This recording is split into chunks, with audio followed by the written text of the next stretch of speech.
iniciar ahora el tiempo de enseñanza. Y bueno, como ya lo hemos visto desde la semana pasada, vamos a dedicar un tiempo al estudio de la iglesia. Y realmente durante un poquito de tiempo vamos a dedicar a lo que es la definición de lo que es la iglesia. Entonces, la semana pasada vimos apenas el comienzo de lo que es la definición de la iglesia y hoy vamos a entrar a lo que es su propósito.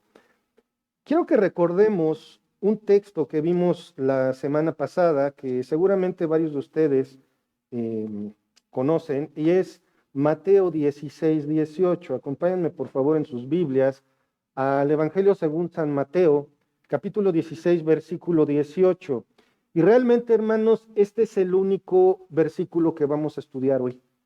Hoy nos vamos a enfocar únicamente al estudio de este versículo. Yo sé que ya lo vimos, pero vamos a profundizar todavía más en Mateo 16, 18. ¿Qué dice la palabra del Señor? Dice así: y yo también te digo que tú eres Pedro, y sobre esta roca edificaré mi iglesia, y las puertas del Hades no prevalecerán contra ella. Para entender el propósito de Cristo para su iglesia, es necesario que enfoquemos nuestra atención en este texto y lo estudiemos a profundidad. Y hay una razón muy importante para esto.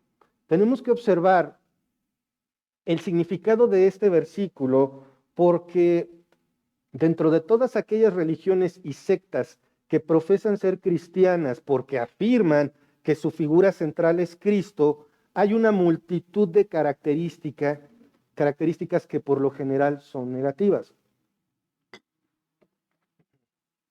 Ustedes pregunten, o no sé si les ha pasado que cuando hablan acerca de que son cristianos, reciben burlas, críticas o cosas por el estilo, ya sea que porque hay desorden, mentiras, abusos, robos, exageraciones, enseñanzas falsas o incompletas. Tristemente, la figura de la iglesia es muy negativa cuando se refiere al círculo evangélico. Tristemente, la generalidad así es. Hoy precisamente me estoy acordando de cuando estábamos tratando de poner fecha para que fuera el día de cuando me nombraron pastor hace ya 5 años. Compartí esto con algunos amigos con mucho gusto. Me acuerdo muy bien que vinieron a comer aquí con nosotros. Y cuando les comentamos esto y los invitamos a ese culto, lo primero que dijeron fue: ya va a haber camioneta nueva. A ellos se les hizo muy gracioso, pero para mí resultó bastante triste, no tanto ofensivo, sino triste. ¿Qué es lo primero que atraviesa por la mente de la gente cuando escuchan la palabra iglesia? Y olvídense de los demás, olvídense de los católicos o de cualquier otro que profesa ser cristiano. ¿Qué es lo primero que pasa por la mente de aquellos que escuchan de los cristianos la palabra iglesia? Un montón de cosas, un montón de sandeces que se hacen hoy día en lugares que se dicen cristianos o que se dicen iglesias cristianas. Esta parte es bien triste. De hecho, si tú investigas un poco, la mayoría de la gente no creyente tiene una mala imagen de la iglesia. Tengo a alguien en particular que me manda mensajes bien seguido y es un crítico ferviente, un detractor con mucho entusiasmo de todo lo que sea la Biblia y todo eso. Me manda mensajes, videos, diferentes cosas todo el tiempo. Y todo es de connotación negativa contra la iglesia, contra los pastores, contra los cristianos. Eso es bien común. Eso es muy común, hermanos, porque comúnmente la iglesia es relacionada con dinero, engaño, espectáculos ridículos, hasta con tolerancia de todo tipo de pecado, pastores que prefieren ser cool antes que ser bíblicos. La pregunta aquí es: ¿por qué ocurre esto? ¿Por qué a cualquier tugurio le llaman iglesia? ¿Por qué, hermanos?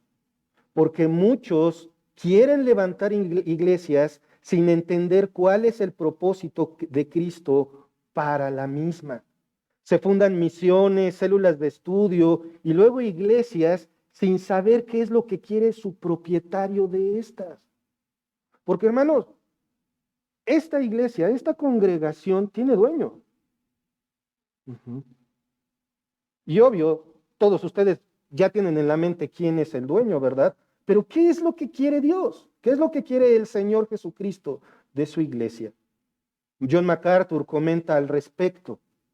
Nadie debería lanzarse a empezar una nueva iglesia ni asumir el reto de revitalizar una iglesia desgastada hasta que las verdades decisivas de Mateo 16:18 se hayan aferrado al corazón y mente de la persona. Un solo versículo nos puede enseñar tantas cosas, hermanos, porque Mateo 16:18 no solamente nos sirve para defender la postura de que Pedro no es el fundamento de la iglesia, no es el primer papa, pero nos sirve para más, nos sirve para definir lo que Jesús dice que quiere de su iglesia, lo que Él quiere de su iglesia. Hoy vamos a continuar con nuestro estudio de la definición de lo que es la iglesia. La semana pasada obtuvimos una definición, ¿recuerdan? ¿Qué es la iglesia? Una asamblea de aquellos que han sido liberados por Dios de su esclavitud al pecado por medio de la fe en Jesucristo. ¿Recuerdan eso? Cuando les pregunté qué es la iglesia, muchos hubo quien le hizo así, sí, somos nosotros, aquellos que somos llamados por Dios para ser apartados del pecado y cumplir lo que el Señor manda. Vamos a ir todavía más allá. Como lo dije la semana pasada, la definición de lo que es la iglesia es muy profunda. Sigamos pues definiendo lo que es la iglesia. ¿De acuerdo? Acompáñenme entonces a orar para poner este tiempo en manos del Señor.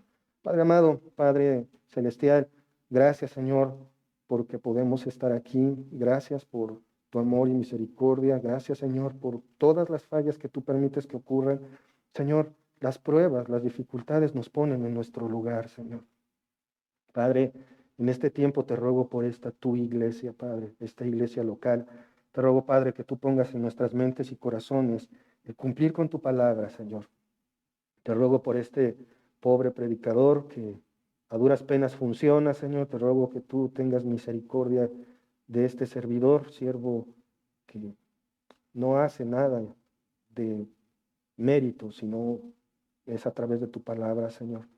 Te ruego que tu Santo Espíritu nos hable y nos muestre lo que hemos de aprender hoy, Señor. Gracias en el nombre de nuestro Señor Jesucristo. Amén. Para estudiar este tema, quiero comentarles algo que Richard Mayhew escribió en su libro, Lo que Jesús dice acerca de su iglesia. Él refiriéndose precisamente a Mateo 16:18.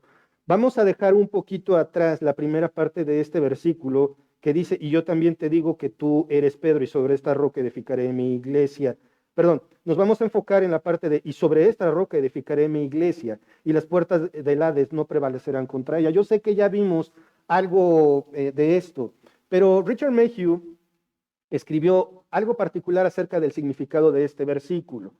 En esa parte de su libro, Mayhew nos hace notar que Jesús estableció 7 principios para edificar su iglesia. Se los voy a decir primero y después los vamos a ir viendo uno por uno. Número 1, un fundamento permanente. Estos 7 puntos son literalmente lo que Richard Mayhew escribió. Número 2, involucración personal.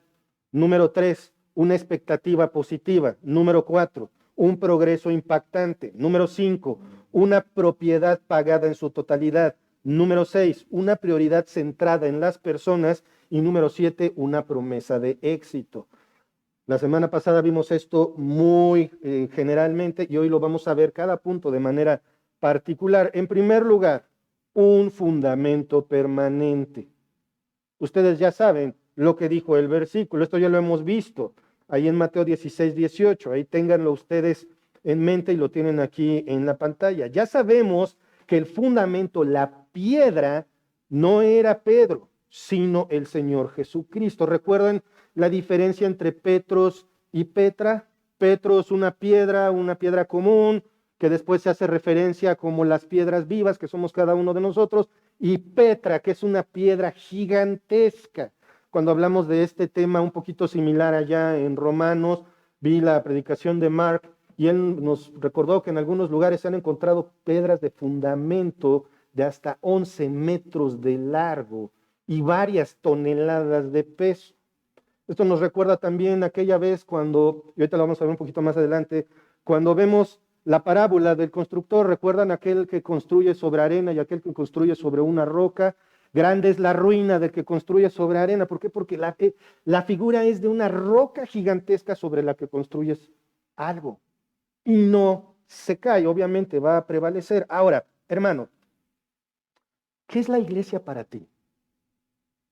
Quiero que piensen en esto. ¿Qué es la iglesia para ti? ¿Qué representa en tu vida la iglesia? ¿Cuál es el lugar que la iglesia tiene en tu vida? ¿El 2, el 3, el 10, el 1? ¿Qué lugar tiene la iglesia en tu vida? Cuando el Señor dijo a Pedro, sobre esta roca edificaré mi iglesia y las puertas del Hades no prevalecerán contra ella, se refirió a que la iglesia es de relevancia permanente. O sea, hermanos, cuando el Señor habla de la iglesia por primera vez en los evangelios, no se está refiriendo a algo que es un día sí y otro no. La iglesia no va a terminar. La iglesia va a prevalecer. Hace un momento nuestra hermana Marcela hablaba de la persecución. Eso es algo que también tenemos que tener muy en mente. La persecución contra el cristianismo no nada más es en el exterior del país, hay muchísima persecución en el interior. Y hermanos, haciendo un pequeño paréntesis, debemos de orar hasta por nuestras autoridades que toleran hasta el culto a la muerte. Antes eso no era tolerado ni de broma. Cuidado, ay de aquel que llama a lo malo bueno y a lo bueno malo. Oremos por nuestras autoridades porque de verdad están ávidos, devotos más que de Dios. Terminado ese paréntesis, hermanos, la iglesia es relevante de manera permanente. El cimiento de la iglesia no es una piedra común, sino una roca, como lo podemos ver, acompáñenme en sus Biblias, a Mateo capítulo 7, versículos 24 y 25. Como les decía hace un momento acerca de la parábola del constructor o los dos cimientos, cualquiera pues que me oyere estas palabras y las hace, le compararé a un hombre prudente que edificó su casa sobre la roca y descendió la lluvia y vinieron los ríos y soplaron los vientos y golpearon contra aquella casa y no cayó porque estaba fundada sobre la roca. Hermanos, una iglesia que no está fundada sobre Cristo desaparece. El promedio de iglesias que están desapareciendo, iglesias cristianas, bíblicas, es alarmante. Y no estoy hablando después del tiempo de confinamiento durante la pandemia, no, ya es una tradición que de mínimo 100 iglesias cierren cada determinado tiempo y van desapareciendo. Pero esos lugares donde se reúnen, hacen fiestas, se tiran, dicen mentiras, dicen lo que quieren escuchar, pululan. Hay por montones. Ahora, ¿quién o qué es la roca? La respuesta la tenemos fácilmente, ¿no? ¿Por qué? Porque lo acabamos de ver en Mateo 16, 18. Es Jesús. Sí, pero ¿cómo podemos demostrarlo bíblicamente? Es más, ¿cómo podemos demostrarlo con el Antiguo Testamento? Porque en el Antiguo Testamento vemos que se identifica a Dios como la roca o el refugio de todos los creyentes. Y creo que ya sabemos para dónde vamos. Quiero que por favor me acompañen al primer libro de Samuel, primero de Samuel, capítulo 2, versículo 2. Observen lo que dice aquí. Primero de Samuel 2:2. No hay santo como Jehová, porque no hay ninguno fuera de ti, y no hay refugio como el Dios nuestro. Aquí la referencia a Dios, la referencia a Jehová, ¿de qué es? De un refugio. Y si nosotros observamos el texto, se refiere como salir corriendo y meterte a una fortaleza, a un edificio que va a costar muchísimo ser penetrado o ser derribado. Eso es Dios para nosotros, eso es Dios para ti. Ese refugio al que puedes salir corriendo y que sabes que vas a estar a salvo. Otra referencia lo encontramos, acompáñenme al libro de los Salmos, en el capítulo 18, versículo 2. Capítulo 18, versículo 2 de Salmos. ¿Ya lo tienen? Sí lo están buscando, ¿verdad? Salmo 18, 2. Jehová, roca mía y castillo mío, y mi libertador, Dios mío, fortaleza mía, en él confiaré, mi escudo y la fuerza de mi salvación, mi alto refugio. ¿Cuál es la referencia a Dios aquí? ¿Cómo se le llama? ¿Con qué se le identifica? Con una roca y con una fortaleza. Una fortaleza puede ser inexpugnable. Recuerdo mucho Jericó, ¿recuerdan? Era un lugar que nadie se atrevía a atacar porque nadie lo iba a lograr. Era como las olas estrellándose contra un muro de roca. No había manera de entrar, pero ¿qué hizo Dios con esa fortaleza? Técnicamente la derribaron a gritos y trompetazos, porque solo Dios es capaz de esas cosas. Ahí mismo en Salmos, acompáñenme ahora en el capítulo 18 también al versículo 31. Salmo 18, 31. Porque ¿quién es Dios sino solo Jehová? ¿Y qué roca hay fuera de nuestro Dios? Hermanos, para este momento entonces ya nosotros estamos conscientes de que según el Antiguo Testamento, Dios, ¿qué es? ¿La qué? La roca y la fortaleza. Roca y refugio. ¿De acuerdo? Dios es roca, es refugio. Ahora, estos textos no dejan duda a eso. Dios es roca y refugio. Jehová es roca y refugio de los creyentes mencionado en el Antiguo Testamento. Ahora, ¿quién es? Vamos entonces a ver en el contexto del Nuevo Testamento. Necesito que me acompañen, por favor, a primera a los Corintios, capítulo 10, versículos 1 al 4. Recuerden, en el Antiguo Testamento, ¿qué es Dios? ¿Qué es Jehová? Roca y fortaleza. ¿Sí? Y hermanos, eso es suficiente para que tú sepas que si tienes dificultades, ¿a dónde tienes que salir corriendo? A Dios. Y me voy a adelantar un poquito. ¿Y dónde está el conjunto de creyentes? En la iglesia. Entonces, ¿a dónde hay que salir corriendo también? A la iglesia. Recurrir a la iglesia. Pero vamos ahora al Nuevo Testamento.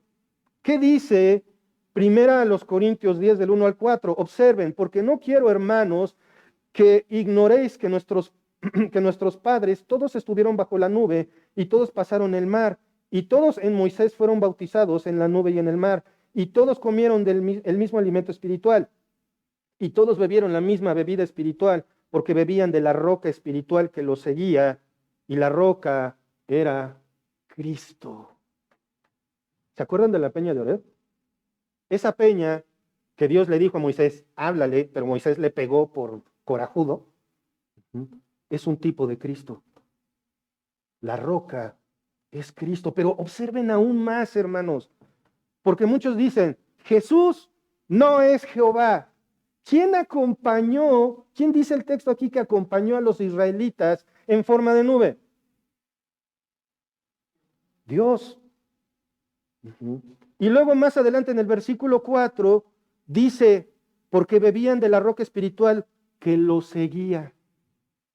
Esa es la nube también. Esa es la nube que los protegía de día, columna de fuego que los guiaba de noche. Jesús, el Señor Jesucristo. Por si por si quieren más argumentos sobre que Cristo es Jehová en el Antiguo Testamento, aquí tienen otro. Observen aún más. por lo cual, perdón, y la roca era Cristo. Ya vimos solo 3 versículos en el Antiguo Testamento que nos dicen que Dios es la roca. Y si la misma escritura nos está afirmando que Jesús es la roca, entonces Jesús es Dios.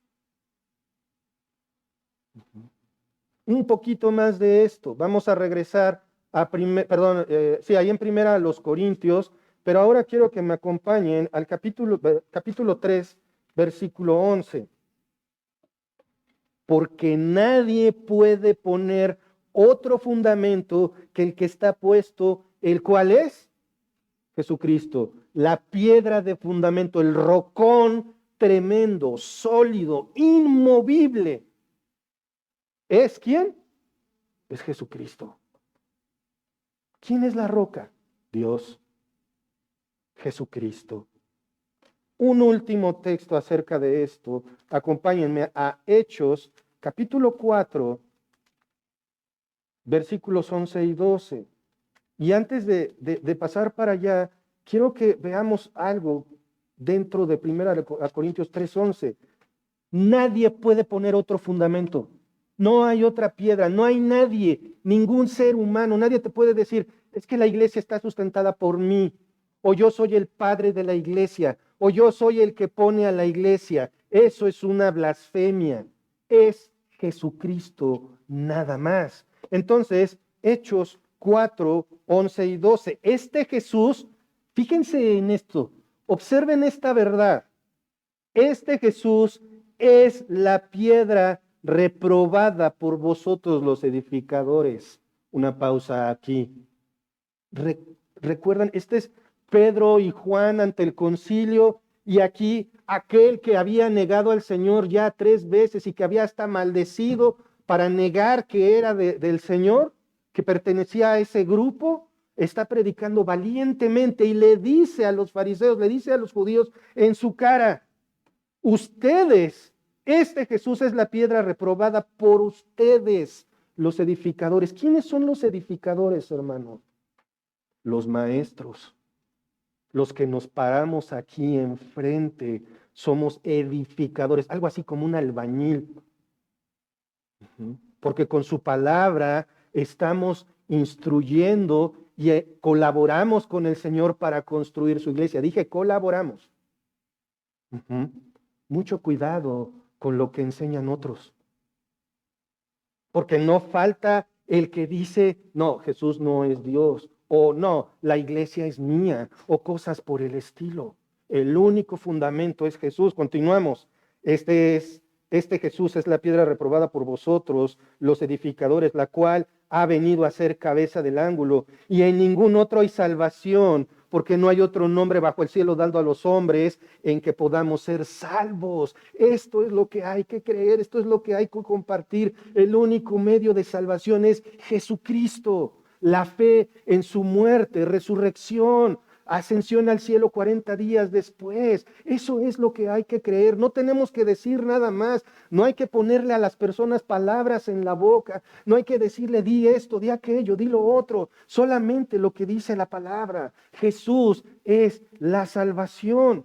Tenemos que confrontar a las personas con su pecado. Si no, no van a reconocer que necesitan un Salvador. Ergo, aunque oren, siguen viviendo exactamente igual. El que construye su iglesia es Dios con su palabra, no nosotros, hermanos.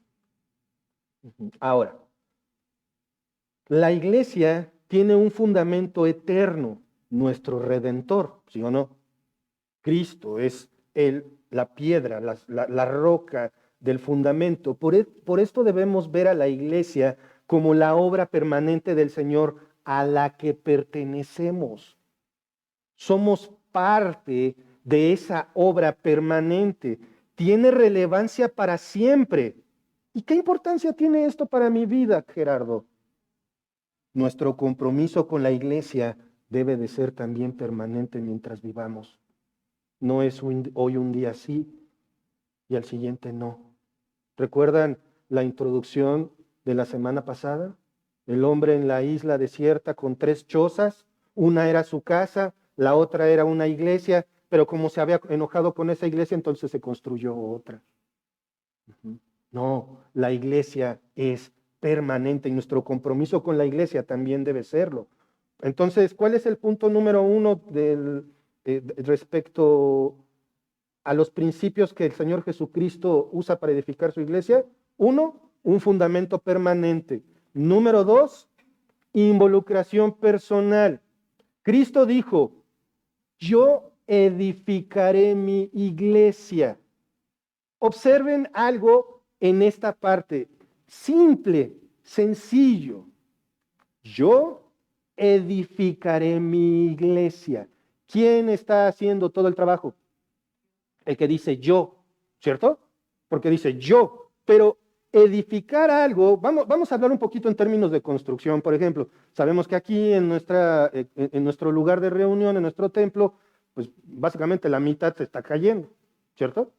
Vemos ahí las paredes cuarteadas, el piso levantado. Ir hacia el baño de las damas es como ir a la casa del tío Chueco porque hasta agarra uno vuelo. ¿Por qué no podemos hacer nada? Porque esta propiedad no es de nuestra asociación religiosa, no es de nosotros. No podemos, no somos los dueños. Y al no serlo, no podemos ni asumir la responsabilidad de hacer algo, ni tenemos el derecho de hacer algo. El Señor Jesucristo, sí, Él puede asumir todas las responsabilidades y hacer todo lo que sea necesario para construir su iglesia, para edificarla. Y hermanos, esto se refiere a nosotros, para edificarte a ti. Esto significa que el Señor está personalmente involucrado en la edificación de su iglesia. Él está contigo, Él está en ti y además está de manera constante entre su iglesia. ¿Sabías esto? A lo mejor sí lo sabías, pero de repente dices, bueno, pues ya ni me acordaba. Vamos a verlo por partes. Él está contigo.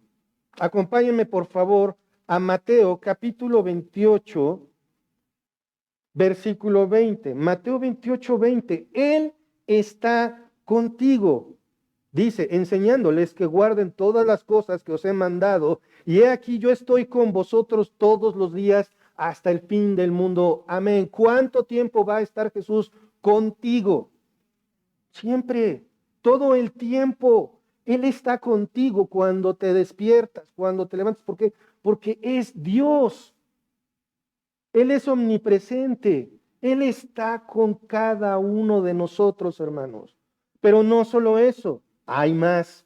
Como lo dije hace un momento, no solo está contigo, está en ti. Acompáñenme, por favor, a Colosenses, capítulo 1, versículo 27.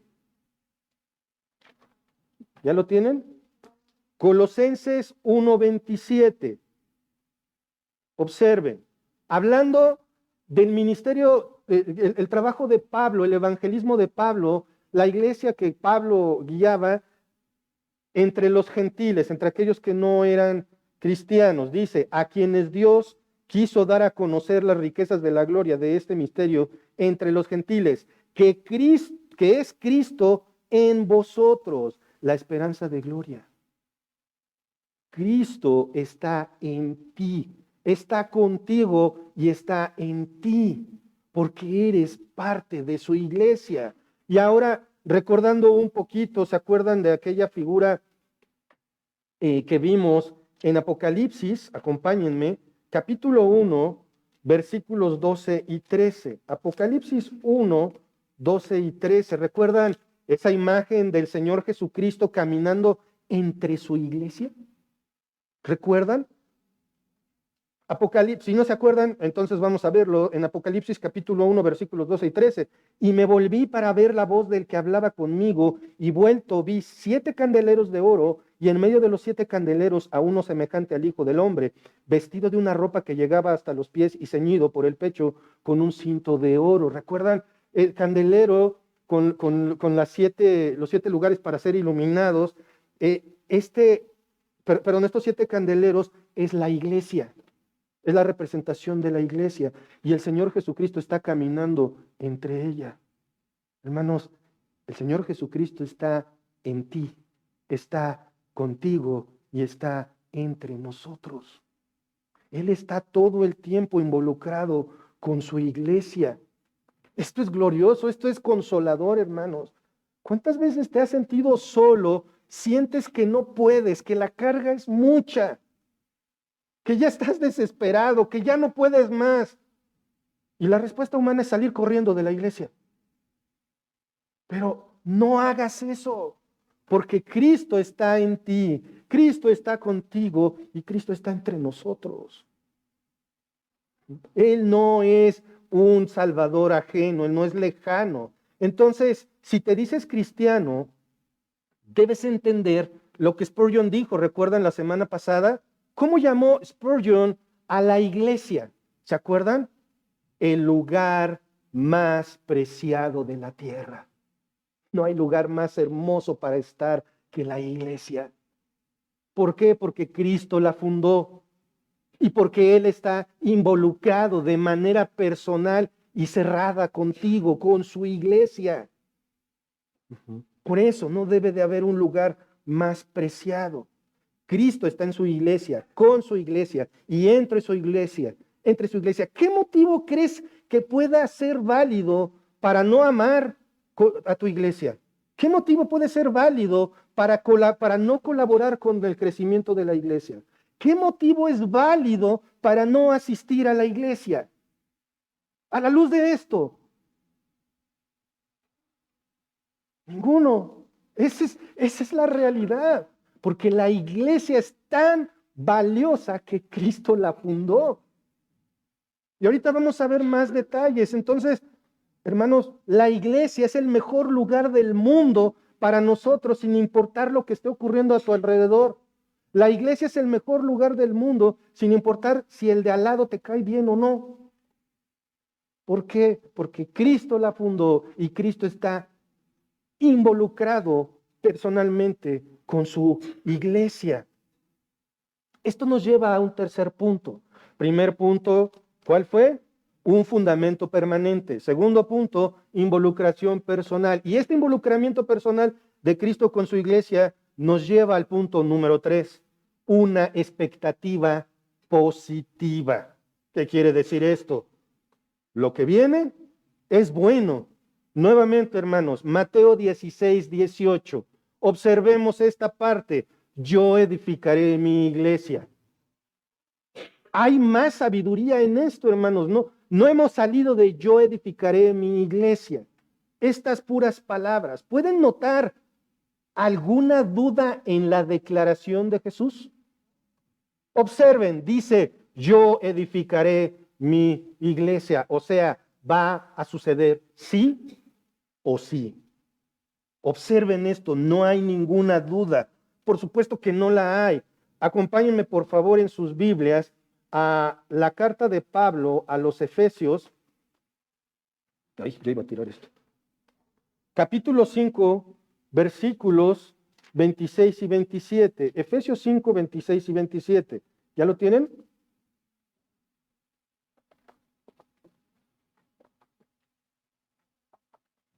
¿Recuerdan? El 25, maridos, amen a sus esposas como Cristo amó a la iglesia. Y aprendimos la semana pasada cómo Cristo amó a la iglesia, ¿recuerdan? Se entregó a sí mismo, no le importó nada, no tuvo como valioso su propia gloria y Cristo se entregó por su iglesia. Dice así, maridos, amad a vuestras mujeres, así como Cristo amó a la iglesia y se entregó a sí mismo por ella, para santificarla, habiéndola purificado en el lavamiento del agua por la palabra, a fin de presentársela a sí mismo una iglesia gloriosa que no tuviese mancha ni arruga ni cosas semejantes, sino que fuese santa y sin mancha. Aquí no puedo dejar de pensar en el momento que vi a Moni con su vestido de novia. ¿Cómo se ve una novia? ¿Recuerdan que hemos visto esa figura varias veces? ¿Cómo se ve una novia recién salidita ya sea ¿cómo se llama donde se arreglan ustedes las mujeres? Del salón de belleza, perdón, se me fue, recién salidita del salón de belleza o del cuarto donde 20 mujeres le ayudaron a arreglarse. Y no quieren que ni la toquen, ¿a poco no? Y ahí van levantándole el vestido y pobrecito del que se le acerque y con las manos sin lavar, casi, ¿no? ¿Cómo quiere el Señor a su iglesia? Observen esta descripción. Y observen la seguridad. Fíjense, versículo 26. Se entregó a sí mismo por ella, termina el 25. ¿Para qué se entregó? ¿Para qué colgaron a Jesús en la cruz? Para tu salvación, sí, pero también para que su iglesia sea santificada, pero la santifica Él mismo, habiéndola purificado en el lavamiento del agua por la palabra, esto es la fe que se recibe por medio de la palabra de Dios. ¿A fin de qué? A fin de presentársela a quién? A sí mismo, una iglesia gloriosa, que no tuviese mancha ni arruga ni cosa semejante, sino que fuese santa y sin mancha. Hermanos, aquí no dice a ver si se santifica, a ver si se desarruga. Es como cuando traes una corbata o tu camisa, tu blusa, te brinca tantita grasa de la comida, tantito mole, ajá.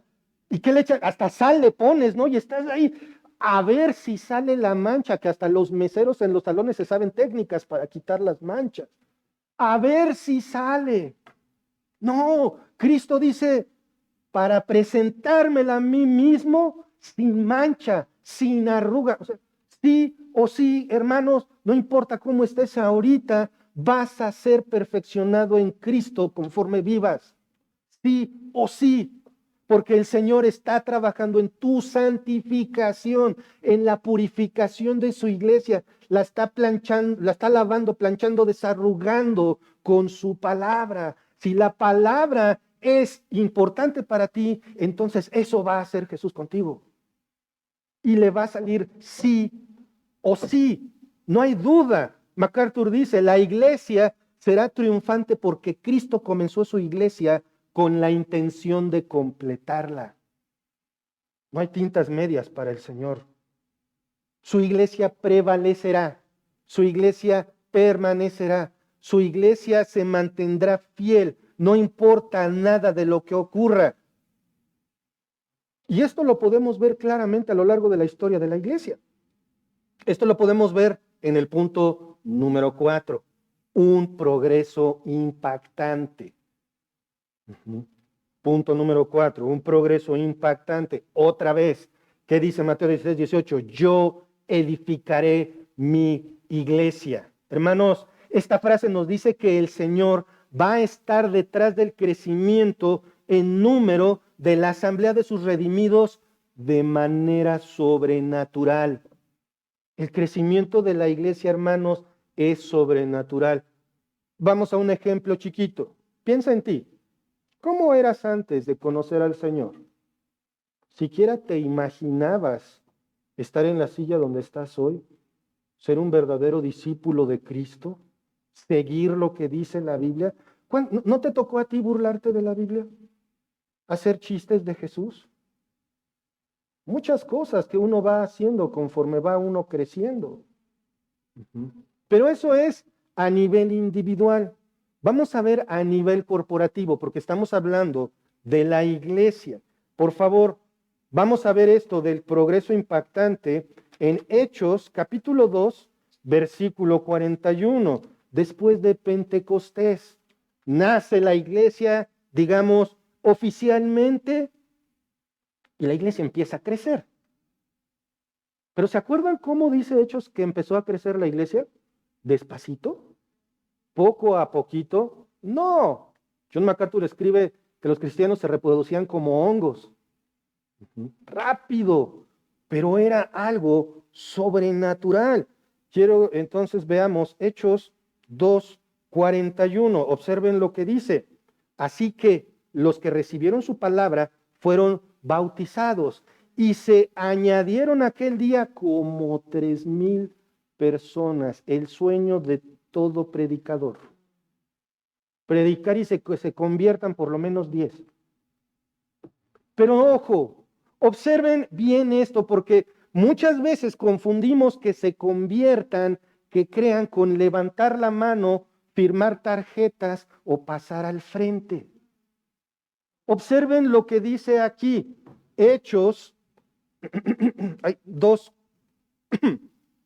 2:41.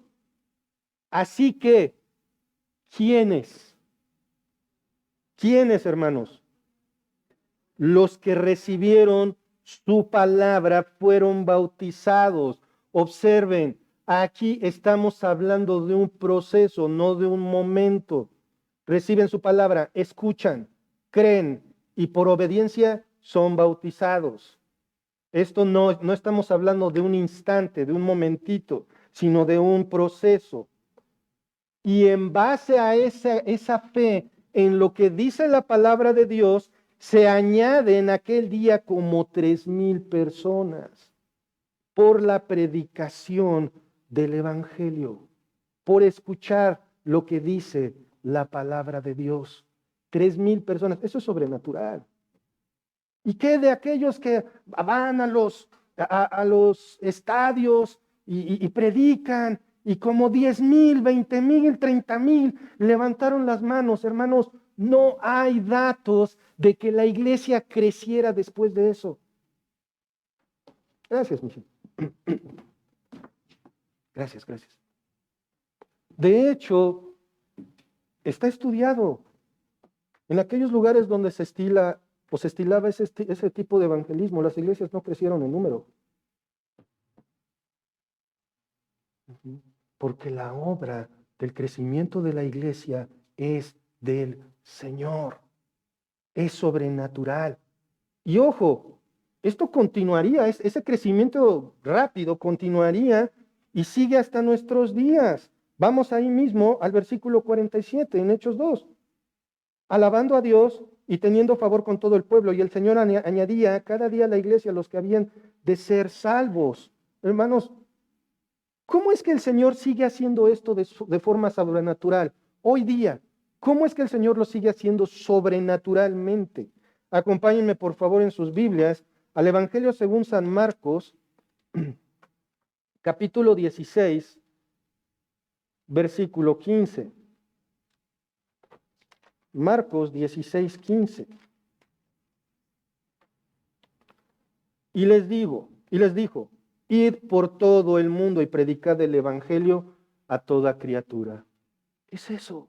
Cada vez que tú le hablas a alguien y le dices que debe arrepentirse de su pecado, que necesita un Salvador y que ese Salvador es Jesucristo, que se arrepienta y que ponga su fe en Él, estás colaborando en esa tarea sobrenatural que el Señor está haciendo. Ojo, no estás haciendo tú la obra, estás colaborando. ¿Recuerdan la parábola de las tierras? El sembrador sale, arroja la semilla aterriza en diferentes tipos de suelos, solamente una da. Y cuando el Señor Jesucristo les dice, el sembrador son ustedes. ¿Y se dan cuenta qué tan rápido desaparece el sembrador de la escena? Arroja la semilla y no lo volvemos a ver. Ni para el cuidado, ni para el riego, ni para la cosecha. Porque el que da la fe y se encarga del crecimiento es el Señor. La respuesta positiva al Evangelio es obra del Espíritu Santo. Pertenecer a la iglesia nos llena de esperanza porque el Señor Jesucristo está involucrado en el crecimiento de su iglesia sin importar lo que ocurra. Y la iglesia prevalecerá y seguirá creciendo porque Él así lo ha afirmado.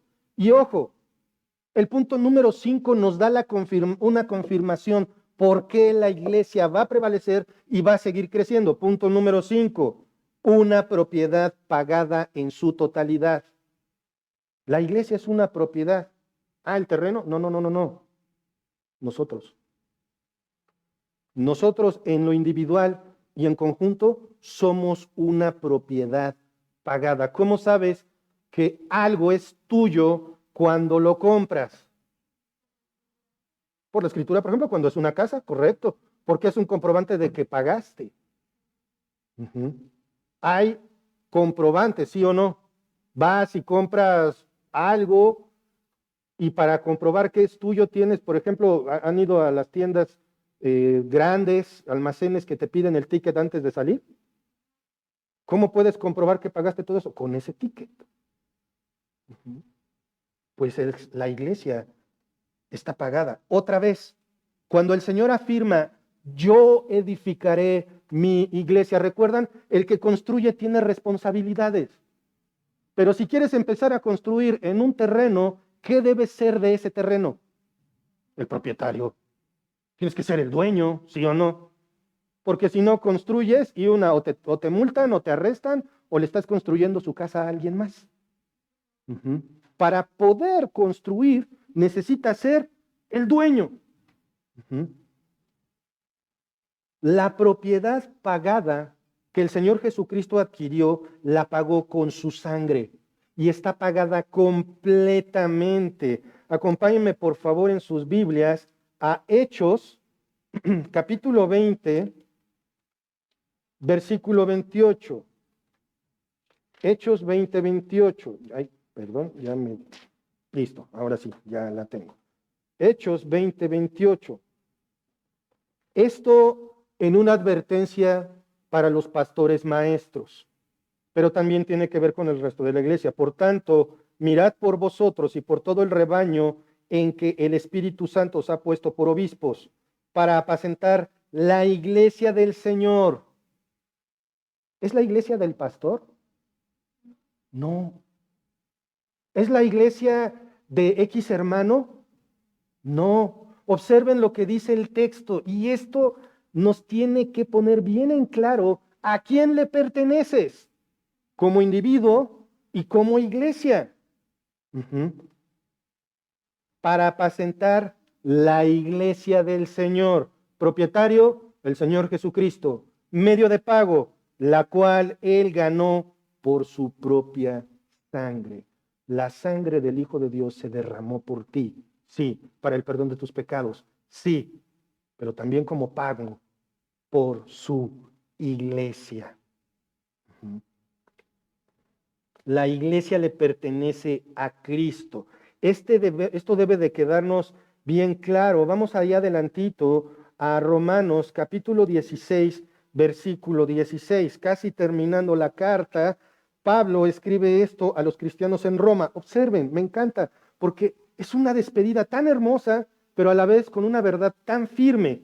Saludaos los unos a los otros con ósculo santo. ¿Os saludan todas las iglesias de Pablo? ¿Sí o no? No. ¿Qué dice? Todas las iglesias de Cristo. Y Pablo tendría todo el derecho, humanamente hablando, para decir todas las iglesias de Pablo, porque él las fundó. Pero ¿qué dice? Aunque yo haya fundado esa iglesia, aunque yo haya ido y picado piedra, aunque a mí me hayan pegado, encarcelado, maltratado, azotado, etcétera, por fundar esa iglesia, o como lo diríamos hoy, aunque hoy me hayan matado bajo el sol repartiendo folletos, para fundar una iglesia, no es mi iglesia, es de Cristo. ¿Cuántas veces has dicho, esta es mi iglesia? No es así en términos de propiedad. Ojo, no estoy diciendo que decir, esta es mi iglesia, se ha equivocado. No, no, no, no, no. En términos de propiedad. Esta no es nuestra iglesia, es la iglesia que compró Cristo. Claro, en términos de afinidad, no es que la frase esté mal en sí misma, sino que lo decimos en términos de ser integrantes, ¿sí o no? Es como si dijéramos, yo soy parte de esta congregación, pero para abreviar, esta es mi iglesia. Es correcto, no estoy diciendo que eso esté mal, pero el propietario de la iglesia es el Señor Jesucristo. Ahora, hermanos, solo quiero solo quiero transmitirles esto, que tengamos la conciencia de que la iglesia tiene un único propietario. La iglesia tiene un único dueño, igualmente de cada uno de nosotros. Acompáñenme por favor en sus Biblias, ahí a la siguiente carta, a Primera a los Corintios, capítulo 6, versículo 19. Primera a los Corintios 6, 19. Dice así, observen, para aquellos que tanto dicen, no, es que yo tengo derecho, es que yo puedo hacer, es que yo soy dueño de mi vida, es que yo puedo hacer con mi cuerpo lo que quiera, es que yo puedo hacer esto, que observen lo que dice el texto, o ignoráis que vuestro cuerpo es templo del Espíritu Santo, el cual está en vosotros, el cual tenéis de Dios y que no sois vuestros. ¿De quién eres? Ni siquiera tu propio cuerpo es tuyo. Más bien, ni siquiera el cuerpo en el que andas es tuyo. ¿Se dan cuenta de eso, hermanos? Lo mismo con la iglesia. Y quiero ser bien enfático en esto porque también hay quienes abusan de eso y dicen, es que esta es mi iglesia. Hay sectas que adoran a sus líderes como si fueran Cristo. No, no, no, no, no, no, no. El que está aquí enfrente es una oveja más. ¿Cuál es la diferencia? Asume la responsabilidad de cuidar al resto de las ovejas. Pero sigue siendo una oveja que necesita también ser pastoreada. El que está aquí enfrente es igual de falible, el que está aquí enfrente es igual, se equivoca igual. Porque no es el dueño de la iglesia. ¿Quién es el dueño de la iglesia? Jesucristo. Cristo es la cabeza de la iglesia, ¿recuerdan? Ya lo hemos visto.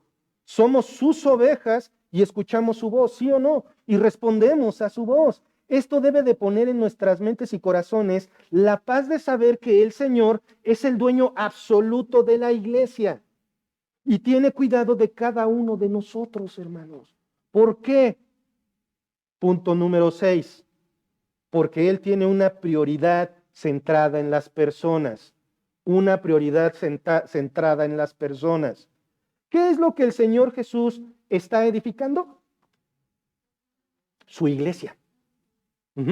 ¿Qué necesita una edificación aparte de varillas, cemento, grava? ¿Qué se usa para construir las paredes? Tabique, ladrillos, bloques, ¿no? Eso somos nosotros. Nosotros somos piedras agregadas a la construcción. La iglesia es algo así. Acompáñenme a Hechos, capítulo 3. No, perdón, Hechos 4:32, disculpen, Hechos 4:32. Y la multitud de los que habían creído eran de un corazón y un alma, y ninguno decía ser suyo propio nada de lo que poseía, sino que tenían todas las cosas en común. Observen esto es de la iglesia primitiva y esto es algo hermoso, hermanos, porque en la iglesia primitiva no había cristiano con hambre. Y nadie decía suyo lo propio. O sea, ¿recuerdan la historia de Ananías y Zafira? Que murieron por mentirosos. ¿Por qué? Porque vieron a Bernabé, que Bernabé vendió una propiedad, agarró todo el dinero y lo puso a los pies de los apóstoles, o sea, se los dio para administrarlo a la iglesia. Y dijeron, nosotros también, pero pues nada más la mitad, ¿no? Y digamos que es todo. Y el mismo Pedro les dice, pues es tuyo.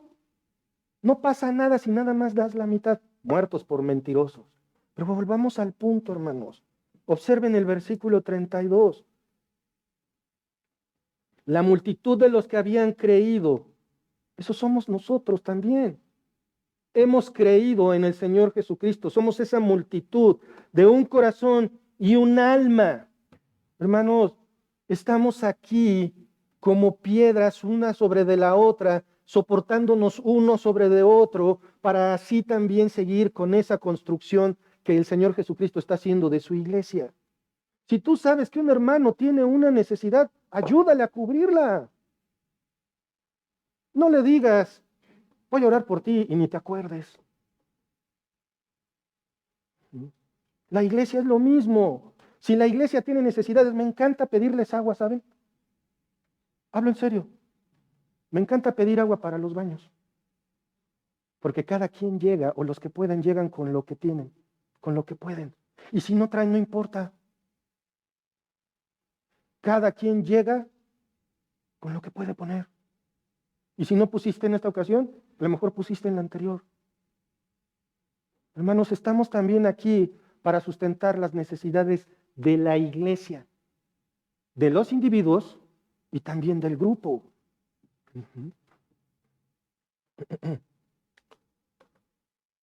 Somos piedras vivas. Jesús usa piedras vivas, individuales, para edificar su iglesia a fin de que se cumpla su mandato.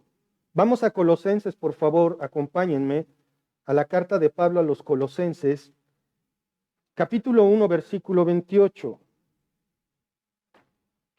A quienes anunciamos, amonestando a todo hombre y enseñando a todo hombre en toda sabiduría, a fin de presentar perfecto en Cristo Jesús a todo hombre. ¿Por qué Mark y yo estamos duro y dale con que esto es lo que dice la Biblia? Y si haces algo, ahí estamos. Y regañamos y damos bibliazos. ¿Por qué? Porque el fin es perfeccionar. No quiere decir que en cierto, sí, Mark ya es perfecto, por eso no viene a la iglesia. No, bien, no viene porque es imperfecto y como tal está desgastado y está lastimado. No puede. Pero está siendo perfeccionado en el Señor. Y cada uno de ustedes también. Vamos siendo perfeccionados en el Señor por medio del aprendizaje de la palabra. Como podemos ver, la iglesia no existiría si no hubiera personas. Lo mejor de la iglesia son las personas. Eso es lo mejor, la mejor parte, la variedad que somos. Mucho cuidado, hermanos, porque recuerda, cada uno de los integrantes de la iglesia, cada piedra viva que tengo aquí sentada, es igual de valiosa delante de los ojos de Dios. Cuidado cuando dices, es que ya me cayó gordo. Piénsalo por un momento. ¿En qué cabeza cabe decir que un hermano no te cae bien? En la cabeza de un no creyente. Porque si piensas eso de un hermano, por más que el hermano se esfuerce para causarte mal, si de verdad es tu hermano, estás diciendo que te cae mal alguien que también fue comprado con la sangre de Cristo. Mucho cuidado con esas afirmaciones. ¿Sientes que no lo pasas ni con agua? ¿Han checado que cuando estás enfermo de la garganta, entre más mal te sientes, más grande es la cápsula? ¿O la tableta? No, yo las tengo que partir en dos. Si estoy mal de la garganta, tremendo pastillón. ¿Qué haces? Te esfuerzas en pasarla. Nosotros tenemos que esforzarnos en convivir con nuestros hermanos como a Dios le agrada. La iglesia está compuesta de personas. ¿Qué personas? ¿Cualquiera? No. Aquellos que son llamados a la comunión con Cristo y se apartan para Él, sacados de las tinieblas y llevados a su luz admirable. Hermanos, primera de Pedro, capítulo 2, versículo 9. Hasta hay cantos de esto. Mas vosotros sois linaje escogido, real sacerdocio, nación santa, pueblo adquirido por Dios, para que anunciéis las virtudes de aquel que os llamó de las tinieblas a su luz admirable. Somos sacerdotes reales, de reyes. No. Mejor traducción, reino de sacerdotes. O sea, nosotros estamos para seguir anunciando la palabra del Señor. Vamos a repasar. ¿Cuál fue el punto número 1? Un fundamento permanente. Punto número 2, involucración personal. Punto número 3, es una expectativa positiva. Punto número 4, un progreso impactante. Punto número 5, una propiedad pagada en su totalidad. Punto número 6, una prioridad centrada en las personas. Y, hermanos, si el Señor fue que pagó por su iglesia, la reúne, entonces, punto número 7, nos da una promesa de éxito. Nos da una promesa de éxito. Ahí está, entonces vamos a tener lana, camioneta y muchas cosas todos. No. Éxito para la iglesia. Éxito espiritual. Otra vez, vamos hasta que nos lo aprendamos. Mateo 16, 18. Otra vez, observen lo que dice esta parte o la parte final del versículo. Dice, Y yo también te digo que tú eres Pedro, y sobre esta roca edificaré mi iglesia, y las puertas del Hades no prevalecerán contra ella. Una pausa. Pongamos atención aquí. Y las puertas del Hades no prevalecerán contra ella. ¿Recuerdan qué es el Hades? Lo vimos la semana pasada. ¿Recuerdan qué es el Hades? El Hades debe de ser entendido como el Seol, el lugar de los muertos, la muerte misma, pero también, o sea, la muerte física, y también se debe de entender como Satanás y todas sus huestes. Ahora, el Señor Jesucristo dice, y las puertas del Hades no prevalecerán contra ella. ¿Qué significa esto? Que no hay nada, no hay amenaza de muerte que pueda vencer a su iglesia. Pero matan cristianos, han matado cristianos y seguirán matando cristianos. Sí, por supuesto, eso va a seguir pasando, pero ni eso va a detener el crecimiento de su iglesia. Es más, ustedes recordarán allí en Hechos, cuando en el capítulo 2 empieza la predicación de Pedro y todos empiezan a escuchar la predicación en su propio idioma. Y entonces la iglesia se empieza a multiplicar por esto, porque todos escuchan las buenas de salvación en su idioma. Ese es el don de lenguas, hablar un idioma conocido y que puede ser traducido, no la glosolalia que presumen por ahí. Pero después empezó algo muy particular, algo que no se ha detenido hasta hoy, la persecución de la iglesia. Claudio fue un gobernador romano que persiguió a la iglesia, sí, pero lo que hacía era correr cristianos. Sin embargo, cuando fue sucedido por Nerón, solo escuchar el nombre a muchos les dice muchas cosas. No solo persiguió y corrió a los cristianos, se jactaba de asesinarlos. Y muchos salieron corriendo, hermanos. Se propagó aún más la iglesia por tan cruda persecución. Entre más perseguían a los cristianos, más brotaban. Por eso MacArthur hace esa referencia, que la iglesia bajo la persecución se reproducen como hongos.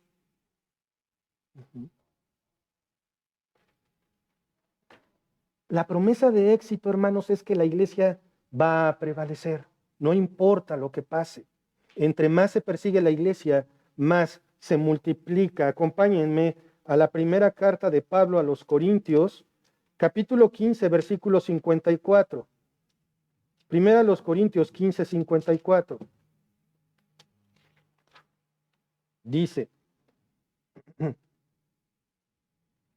y cuando esto corruptible se haya vestido de incorrupción y esto mortal se haya vestido de inmortalidad, entonces se cumplirá la palabra que está escrita, sorbida es la muerte en victoria. ¿Cómo es que se nos da esa victoria? ¿Cómo es que tenemos la victoria sobre la muerte? Versículo 57, mas gracias sean dadas a Dios que nos da la victoria por medio de nuestro Señor Jesucristo. Tenemos la victoria sobre la muerte espiritual y sobre la muerte física por medio del Señor Jesucristo, como los seres amados creyentes que fallecen. Nos duele la ausencia, pero tenemos gozo. ¿Por qué? Porque están con el Señor, porque siguen vivos, porque los vamos a ver algún día. Hermanos, vamos a hacer un último repaso. ¿Cuáles son estos 7 principios que el Señor Jesucristo estableció para fundar su iglesia? Número 1, un fundamento permanente. Número 2, involucración personal. Número 3, una expectativa positiva. Número 4, un progreso impactante. Número 5, una propiedad pagada en su totalidad. Número 6, una prioridad centrada en las personas. Y número 7, una promesa de éxito. Demos gracias a Dios porque la iglesia tiene un cimiento eterno, Cristo. Gracias a Dios porque el Señor está personalmente involucrado en la edificación de su iglesia. Lo que quita toda duda de la permanencia y crecimiento de la iglesia. Gracias a Dios porque somos propiedad totalmente pagada. Hermano, ten la seguridad de que el Señor Jesucristo hace que su iglesia crezca y prevalezca. Él la hace crecer. Él añade a los que se han de agregar. Él toca las mentes y corazones para que respondan al Evangelio. Es el Espíritu Santo el que convence de juicio y de pecado. Jesucristo es quien llama a los suyos por medio de la predicación fiel del Evangelio de la salvación. Ama a la iglesia, sé fiel a la iglesia, ayuda a la iglesia. Y para terminar, quiero compartirles lo que dice el Salmo capítulo 100, versículo 3. Reconoced que Jehová es Dios. Él nos hizo y no nosotros a nosotros mismos. Pueblo suyo somos y ovejas de su prado. Esto es hermoso, hermanos. Vamos a orar. Señor, cuántas gracias te damos por este día. Gracias, Padre, por tu amor, por tu cuidado, por tu misericordia. Gracias porque eres bueno, Señor, y gracias porque tú siempre estás con nosotros. Tú estás en nosotros, tú estás entre nosotros, Señor. Tú has comprado a tu iglesia, tú la has pagado completamente. Tú garantizas su crecimiento, tú garantizas su éxito, Señor. Gracias, Padre, por esto. Gracias porque somos las piedras vivas que tú usas para esta construcción, Señor. Permítenos, Padre, seguir siendo fieles a ti, siendo siempre fieles a tu iglesia, Señor. Gracias por cada una de las vidas de nuestros hermanos. Gracias en el nombre de nuestro Señor Jesucristo. Amén. Que Dios los bendiga, hermanos.